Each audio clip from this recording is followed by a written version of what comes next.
Hi you guys, welcome to week 4 of The Artist's Way with Julia Cameron.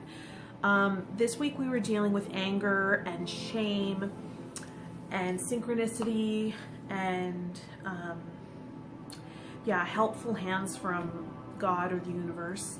All of those things came up for me this week. It's interesting, a few days ago, and in the chapter she talks about good criticism versus disruptive criticism that's shame-inducing, and useful criticism will give us something to work with. It'll be like, oh yeah, okay, that's a missing piece. That's something I could look at and work towards and work on. And it's interesting, I received a little criticism for a meme I had shared that I hadn't even created it. But it spoke to me, and it's my page, so I feel if it speaks to me, I'm going to share it. And yes, someone I guess was triggered by the wording and was pretty rude about it. So I learned a huge lesson this week about, and it kind of rattled me. It did actually trigger. Julia talks about this. It did trigger some childhood wounding around being targeted, bullied a little bit, outcasted. It triggered a lot of those feelings, and it took me out for a day or two. I had to manage all of these feelings, and I felt really weak. And I completely disagreed with the criticism. And what I learned from it was, on the internet, you're gonna get a response, and it's really important to be protective of your energy. It just is. I can't have something like that taking me out for a day.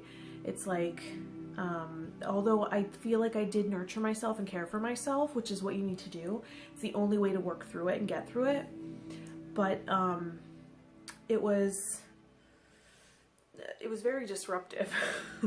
And I've since learned to not even, not engage. Let's see, and that was like the anger, shame kind of thing with the criticism. I also, one of the activities that we were meant to do, or that I committed to doing, was going to this magic shop locally that's, one of the owners is someone I went to high school with. And it was interesting because I don't really have a community here. And I had a great conversation with this former classmate, and he's into kind of Eastern philosophies and energy work, and so we had a really great conversation, and he offered to let me do readings there and things like that, which is great because I don't currently have a place that I'm able to do that. And we talked about other business opportunities and things we could work together with it. So it was really great. A lot of possibilities came with that. And it was also kind of my artist date, going out by myself and kind of exploring that place and seeing what was there. As far as helping hands, a friend from the past actually owns his own recording studio and offered to help me record podcasts or whatever it was, because I shared with him one of the recordings of the Wolf Spirit Radio opportunities I received, and he offered to help record, which is incredible. So that's really good. And it's nice just to be talking to him again. I always really cared about him. So that was kind of like a helping hand, synchronicity. She talked about that coming in this past week. And there were lots of writing activities too for week 4. Describing your childhood room. What was your favorite thing about it? My childhood room was pink carpet, I had a canopy, a pink canopy on my bed, and lots of dolls, lots of doll babies, Cabbage Patch Kids, and a swing for my dolls, like a high chair, and a playpen. I loved that.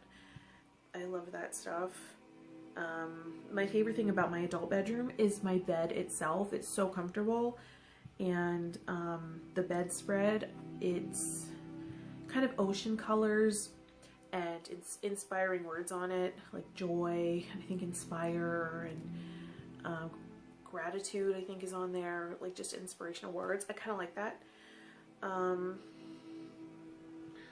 Describe 5 traits you like in yourself as a child. I was really loving. I was really smart as a child. I still am a little smart. I was silly, curious, and playful. 5 childhood accomplishments. I got straight A's for a really long time.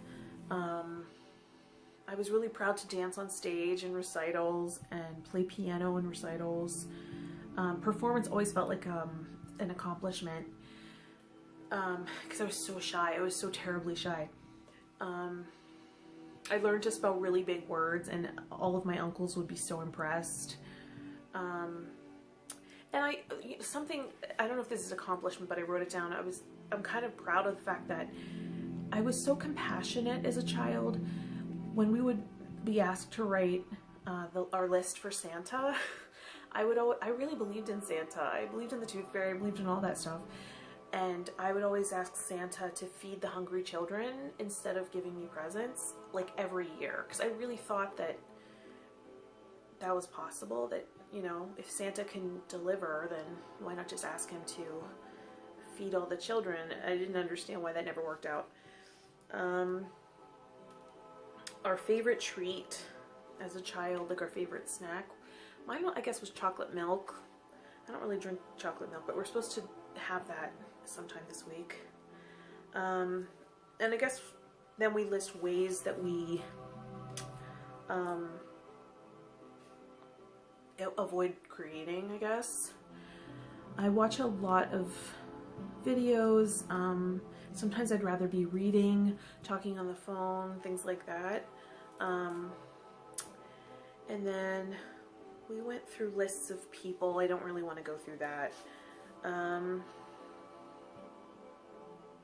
And so it's interesting because when we went through the list of people, we talked about what we admired in them. And so there's part of us that feels we should admire certain things. And then what does your heart really admire? And I thought that was interesting because what I felt I should admire in people was very, like, very wise people that always seem to make a very mature decision, are healing, you know, role models, very spiritual.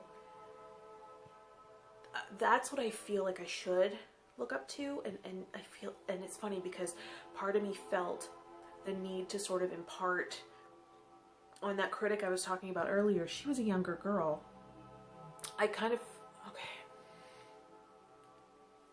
She was a younger girl, so I felt like I should impart wisdom and kindly engage with her and not be rude to her. And it, you know what, it didn't work out. You can't give so much of yourself. So anyway, my point is, what my heart really wants to admire in people is when people are really funny. I really like that in people. I really, because funny often goes hand in hand with honest and real, and I really like that. I'm getting more and more comfortable with being that, you know, and I think that's what real art is all about, is kind of showing reality in a very relatable way. And so yeah, and so this next week we're going to be recovering a sense of integrity in our art, so I look forward to that.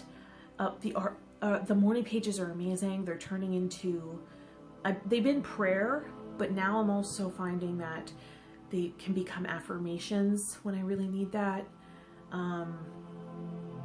depending on whatever I need that day. You know, it's always kind of unloading the clutter in your head of thoughts, but it turns into positive self-talk and, you know, affirmations and prayer, and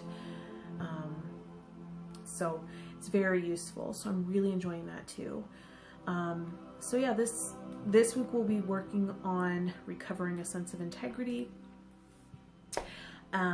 So have fun with that. I'll be working on that one. And like this video, subscribe so I know you're so I know you're watching. Subscribe to my channel. I'd love to have you, and click the notification bell to know when a new video is uploaded. I will see you next week. Bye, you guys.